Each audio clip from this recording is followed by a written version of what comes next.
Bonjour les enfants, on se retrouve aujourd'hui pour la suite de notre séance de géographie que nous avions commencé le vendredi 20 mars.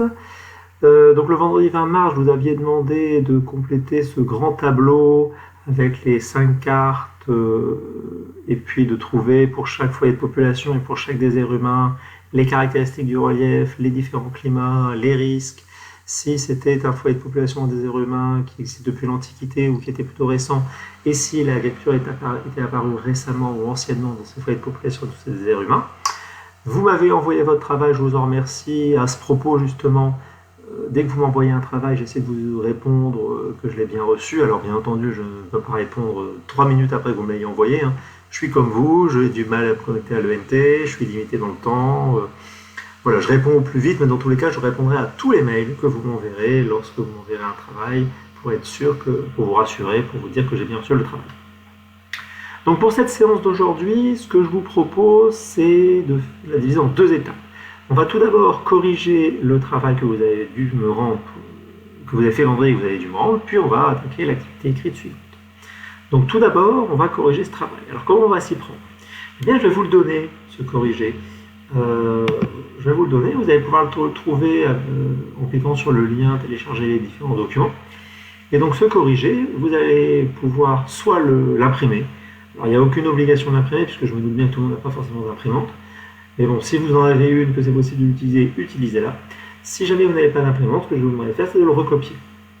Vous allez prendre une feuille, si possible une feuille blanche, si vous n'en avez pas, faites ça avec une feuille à carreaux, et vous allez pouvoir me recopier ce tableau. En tout cas, en aucun cas, vous allez devoir gommer ce que vous avez écrit dans votre tableau à vous, mais bien le refaire, le recopier.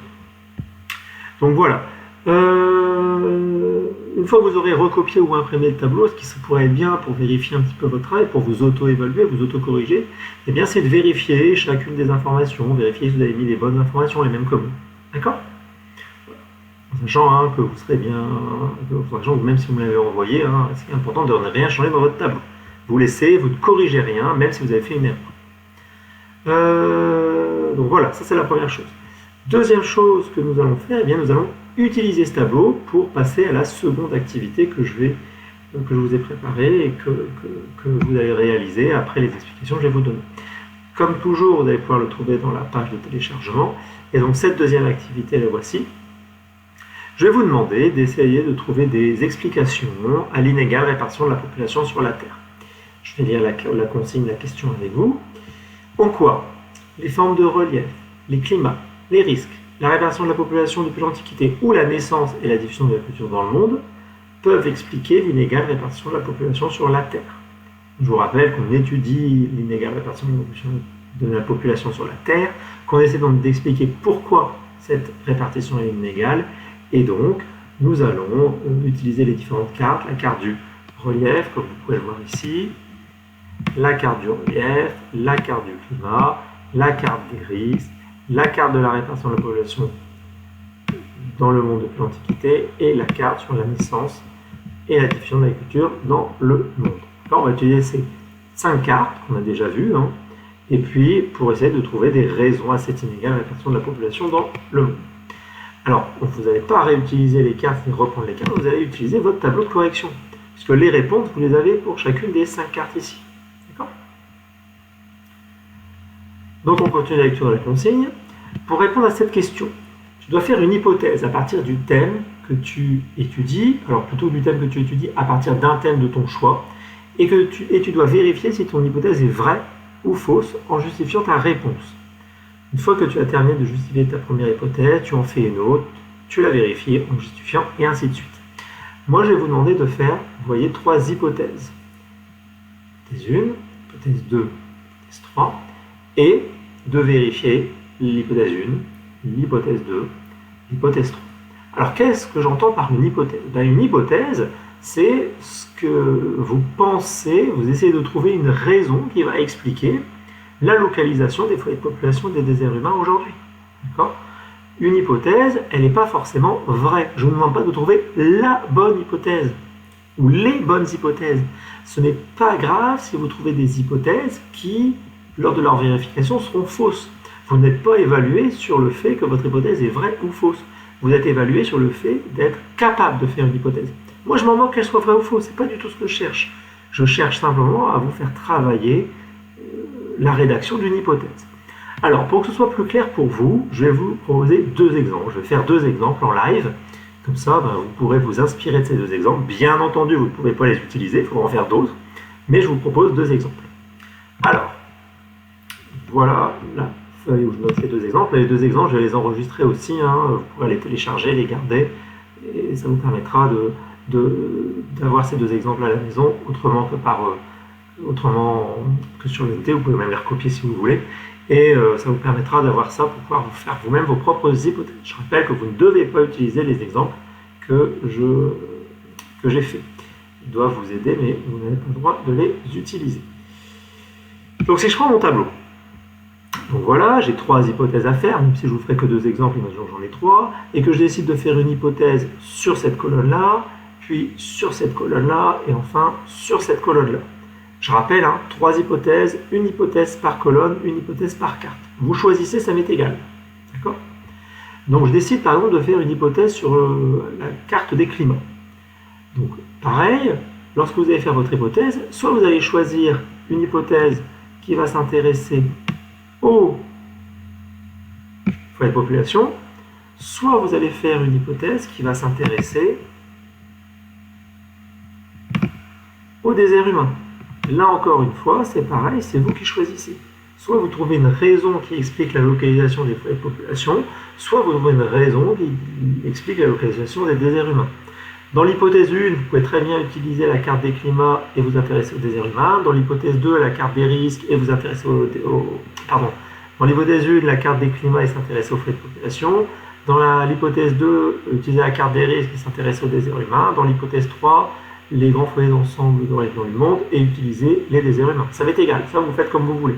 Désert humain ou foyers de population, soit vous faites que les déserts humains, soit vous faites que les foyers de population, peu importe, ça va être égal. Donc imaginons que moi je décide de faire une hypothèse sur les climats pour essayer d'expliquer la localisation des foyers de population. Je regarde un petit peu, bon voilà, eh bien mon hypothèse ça pourrait être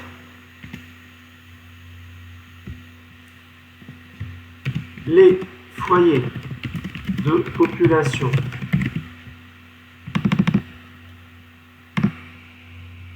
je me permets juste de mettre ça en bleu. Les foyers de population se localisent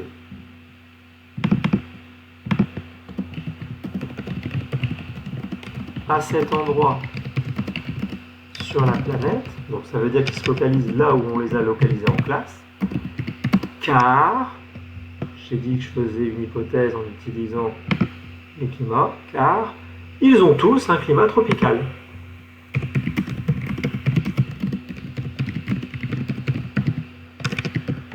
Voilà, et là je viens de rédiger mon hypothèse. Mon hypothèse, elle s'intéresse à la localisation des foyers de population, et je pense qu'ils se localisent à cet endroit aujourd'hui parce qu'ils ont tous un climat tropical et que c'est donc une des raisons qui peut expliquer que les foyers de population sont là. Parce que le climat tropical est agréable, facile à vivre, je ne sais pas, peu importe, mais voilà, j'ai mis mon hypothèse. J'espère que c'est clair pour ce premier exemple. Deuxième exemple d'hypothèse, je vous montrerai après des exemples de vérification. Donc imaginons cette fois-ci que j'utilise les risques naturels dans le monde et que je m'intéresse au désert humain. Peut-être que je peux imaginer une hypothèse qui ressemblerait à ça.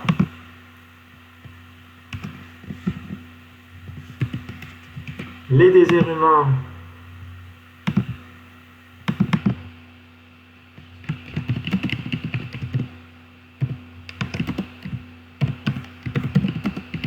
se localisent à cet endroit sur la planète, car, si je reprends mon tableau, car ils ont tous du volcanisme.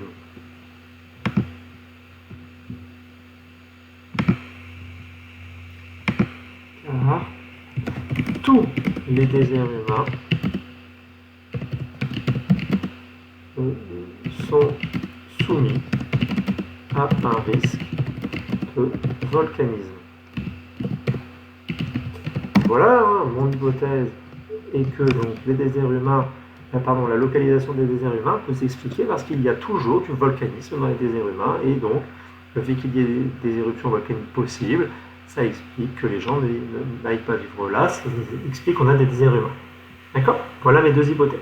Alors, par rapport à la rédaction des hypothèses, vous remarquez que j'ai toujours rédigé ça de la même manière. Les foyers de population se localisent à cet endroit sur la planète car, les déserts humains se localisent à cet endroit sur la planète car, tout ce qui change, c'est les foyers de population aux déserts humains. Et puis la fin forcément change en fonction du climat et de l'hypothèse que je veux inventer. Alors maintenant, comment je vais répondre à ces hypothèses? Eh bien, je vais répondre juste en dessous, comme vous le voyez sur la feuille que je vous ai distribuée, sur la feuille que je vous ai mis en téléchargement. Eh bien, je vais prendre aussi mon tableau de correction. Donc ma première hypothèse, on la relit, c'est les foyers de population se localisent à cet endroit sur la planète car ils ont tous un climat tropical. Je prends mon tableau, les foyers de population, ils sont ici. Les climats de mes foyers de population, ils sont ici. Voilà. Et donc j'observe quoi? J'observe que dans le premier foyer de population, Asie du Sud-Est, j'ai un climat tropical, j'ai un climat continental et j'ai un climat équatorial. Dans le deuxième foyer de population, l'Asie du Sud-Est, j'ai un climat tropical. Dans le troisième, un climat tropical, un climat équatorial. Dans le quatrième, un climat tempéré océanique et méditerranéen. Dans le cinquième, un climat continental. Et dans le sixième, un climat tropical. Bon, mon hypothèse, c'était qu'ils ont tous un climat tropical. Eh bien, mon hypothèse est, j'espère que vous l'avez deviné, fausse. Ben oui, regardez. L'Europe bassin méditerranéen n'a pas de climat tropical. Il a un climat tempéré, océanique et méditerranéen. Donc, mon hypothèse est fausse. Je vais donc pouvoir rédiger ceci. Mon hypothèse est fausse.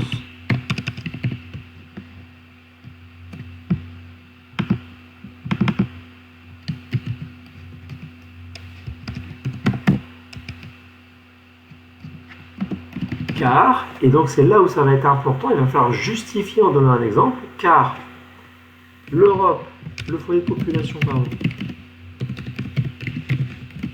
de l'Europe, bassin méditerranéen, ne possède pas de climat tropical, mais un climat tempéré, mais des climats en fait, tempéré, océanique et méditerranéen.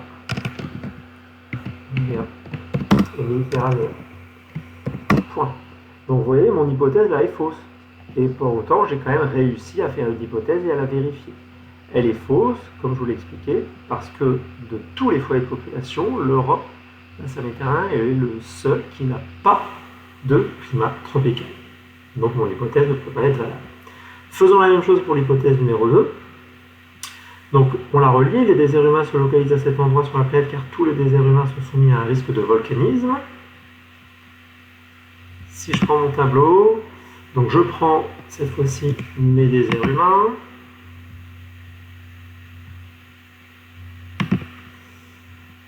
Puisque mon hypothèse s'intéressait aux déserts humains, ils sont ici. Je prends les risques ils sont ici. Et donc, j'ai dit dans mon hypothèse que tous les déserts humains avaient un risque de volcanisme. Je prends le premier désert humain, désert australien, il n'y a pas de risque. Le deuxième, l'Himalaya, il n'y a que des tremblements de terre, des zones sismiques. Le troisième, la Sibérie, il y a du volcanisme et des zones sismiques. Le Sahara n'a pas de risque, l'Antarctique n'a pas de risque, le Groenland n'a pas de risque, le nord du Canada, volcanisme et zones sismiques, l'Amazonie, il n'y a pas de risque. Donc mon hypothèse est fausse, bien entendu, puisque j'avais dit qu'ils avaient tous un risque de volcanisme. Mon hypothèse est donc fausse, et on va pouvoir rédiger ça de la manière suivante, en s'inspirant de l'exemple qu'on a fait précédemment. Mon hypothèse